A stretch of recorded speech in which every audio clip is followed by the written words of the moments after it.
A lo largo de la historia humana, llevarse trofeos o demostrar la propia destreza marcial ha sido uno de los temas más comunes.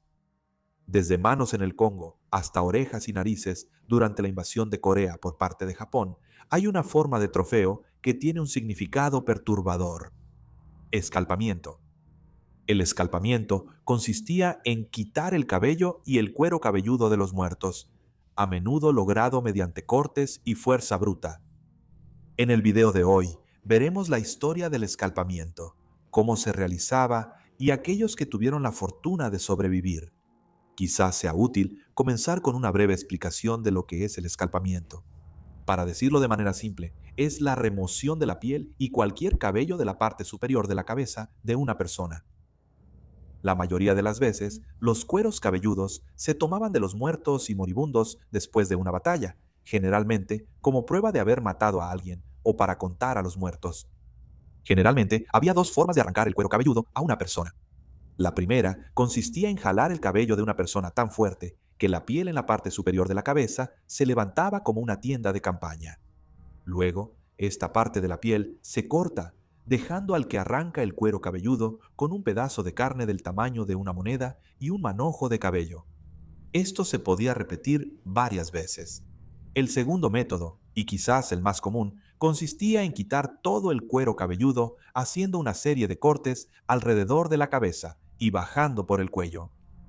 Una vez hechos los cortes, el que arrancaba el cuero cabelludo mantenía a la víctima en su lugar con un pie en el pecho y luego jalaba el cabello hasta que el cuero cabelludo se desprendía. En caso de que la víctima estuviera muriendo o aún no estuviera muerta, el arrancar el cuero cabelludo por sí solo no era necesariamente una sentencia de muerte. Aunque era un proceso traumático y violento, quienes eran despojados del cuero cabelludo con vida tenían más probabilidades de morir por sus heridas que por la batalla. El peligro de ser despojado del cuero cabelludo residía en la pérdida de sangre o en una infección. Para quienes se encontraban con la mutilación de los muertos, la práctica infundía miedo al enemigo, agregando un elemento de guerra psicológica. Algunos de los primeros ejemplos de despojo del cuero cabelludo se pueden encontrar entre los guerreros escitas, un pueblo nómada de la región irania oriental, famoso por su habilidad para montar a caballo. Fueron mencionados por el historiador griego Heródoto por recolectar las cabezas de los caídos como prueba de su parte justa del botín de guerra. Él señaló la siguiente práctica sobre cómo a estas cabezas les quitaban el cuero cabelludo, citando: hacían un corte circular alrededor de las orejas y sacudían el cráneo. Luego raspa la carne de la piel con la costilla de un buey y cuando está limpia la trabaja con los dedos hasta que queda suave y apta para usarse como una especie de pañuelo. Estos cueros cabelludos luego se usaban para decorar el caballo del guerrero como señal de sus conquistas anteriores y su destreza como luchador. Sin embargo, arrancar el cuero cabelludo es más conocido como una práctica en las Américas. Hay evidencia arqueológica que sugiere que el desollamiento del cuero cabelludo se realizaba desde el siglo XIV por tribus nativas americanas. Se encontraron alrededor de 486 cuerpos de hombres, mujeres y niños en una fosa común en lo que se conoce como la masacre de Crow Creek, donde se encontraron cráneos. El 90% mostraba evidencia de haber sido desollados, con un corte característico que indicaba dónde se había retirado el cuero cabelludo de la víctima. Cuando los colonos y colonizadores europeos llegaron a América, notaron ejemplos de cabelleras tomadas como trofeo durante conflictos intertribales. Observaron cómo las cabelleras eran figuras decorativas y símbolos de destreza marcial, y cómo las cabelleras se secaban de manera ritual.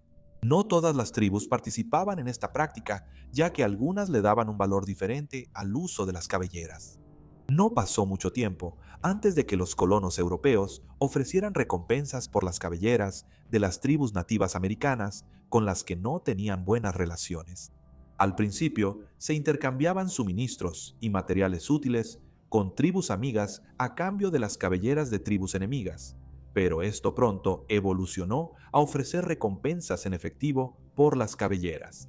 Un ejemplo notable ocurrió en 1755, cuando el gobernador de Massachusetts emitió un decreto ofreciendo una recompensa monetaria por cabelleras. Se hicieron docenas de proclamas similares de recompensas, alentando a los colonos, soldados y tribus rivales a arrancar cabelleras y matar a las tribus nativas americanas. Lo que antes se veía como una práctica exclusiva de los nativos americanos se convirtió en parte de la política de los europeos al tratar con las tribus indígenas en la frontera. Se cree que esta monetización del escalpado fomentó la práctica, aunque es difícil determinar cifras exactas de quienes cobraron las recompensas. Durante la Guerra de Independencia de Estados Unidos, ambos bandos en el conflicto buscaron hacer propaganda sobre el uso de soldados nativos americanos en la contienda. Ambos bandos intentaron retratar al otro como participante en el escalpado como parte del esfuerzo bélico. Mientras muchas tribus intentaron mantenerse al margen del conflicto, algunas se unieron, actuando como exploradores o asaltantes. El teniente gobernador británico Henry Hamilton se ganó el apodo de comprador de cabelleras por supuestamente pagar a los nativos americanos por el escalpado de patriotas. Sin embargo, hay poca evidencia que respalde esto. Se dice que ambos bandos, los patriotas y los ingleses, participaron en cierto grado en el escalpado, con rumores de que hubo escalpados en Concord contra las tropas británicas. El escalpado jugó un papel importante en las guerras contra los pueblos indígenas de Estados Unidos que definieron el desplazamiento y genocidio de los nativos americanos, donde ambos bandos tomaban cabelleras como prueba de muertes. Durante la masacre de Sand Creek, donde murieron alrededor de 150 nativos americanos, aproximadamente 2/3 de ellos eran mujeres y niños. El ataque fue llevado a cabo por la Tercera Caballería de Colorado bajo el mando del coronel John Chivington. Todo tipo de mutilaciones fueron realizadas y se tomaron trofeos aún más macabros, incluyendo fetos y genitales femeninos. Pero no todos los hombres de la unidad participaron en el ataque y la barbarie. Con el capitán Silas Sewell y unos 150 hombres negándose a obedecer las órdenes de Chivington de atacar a los Cheyenne y Yorapaho en el campamento, Sewell terminó testificando en contra de Chivington. Sin embargo, aquellos que participaron en tal crueldad nunca enfrentaron la justicia. Para quienes vivían en la frontera estadounidense, las constantes batallas con los nativos americanos hicieron que esas tribus recurrieran al escalpamiento. La práctica era común, pero no todos los casos se realizaban sobre una persona muerta. Uno de los sobrevivientes más famosos del escalpado fue Robert McGee. En 1864, el huérfano de 14 años trabajaba en una caravana de carretas. Mientras viajaban hacia Fort Union, en Nuevo México, entregando suministros, el convoy fue atacado varias veces por la tribu Sioux. Gracias a una escolta militar, la caravana logró avanzar unas millas desde Fort Union sin sufrir daños, volviéndose algo complacientes y permitiendo que su escolta militar se quedara muy atrás.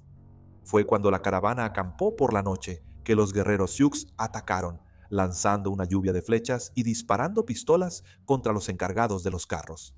Según se informa, bajo el liderazgo del jefe Little Turtle, la caravana no pudo hacerles frente y muchos de los hombres fueron masacrados.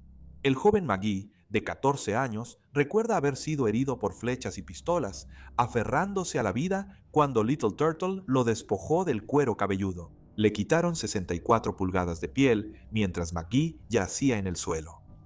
Cuando su escolta militar los alcanzó, se encontraron con la escena de la masacre, dándose cuenta de que solo 2 adolescentes seguían con vida, uno de los cuales no sobreviviría mucho tiempo. A pesar de sus numerosas heridas, McGee sería el único sobreviviente del ataque. Se hicieron todo tipo de intentos para darle cabello a McGee, pero ninguno tuvo éxito. La ahora famosa fotografía de McGee, de 39 años, sigue siendo un recordatorio contundente de la brutalidad del escalpamiento. McGee se volvió algo así como una celebridad, y su historia fue exagerada más de lo necesario, con algunos insistiendo en que él era el único que sobrevivió a un escalpamiento. Sin embargo, hay otros casos conocidos de personas que sobrevivieron a un escalpamiento, en particular Josiah Wilberger. Wilberger era un hombre de la frontera que en 1833 fue atacado por un grupo de indios comanches. Él y sus compañeros estaban enormemente superados en número y gravemente heridos. A todos les arrancaron el cuero cabelludo y Wilberger estuvo consciente durante toda la terrible experiencia. Recordó no sentir dolor, pero que al arrancarle el cuero cabelludo sonó como un trueno lejano. Wilberger logró recuperar sus fuerzas y finalmente fue rescatado. Su cabeza nunca sanó por completo debido a la exposición al sol. Vivió otros 11 años, aunque se cree que la herida en el cuero cabelludo contribuyó a su muerte. Wilberger se golpeó el cráneo expuesto contra el marco de una puerta, dejando su cerebro al descubierto, y murió en 1845. A medida que las guerras indias en Estados Unidos llegaban a su fin, los incidentes de escalpamiento también disminuyeron.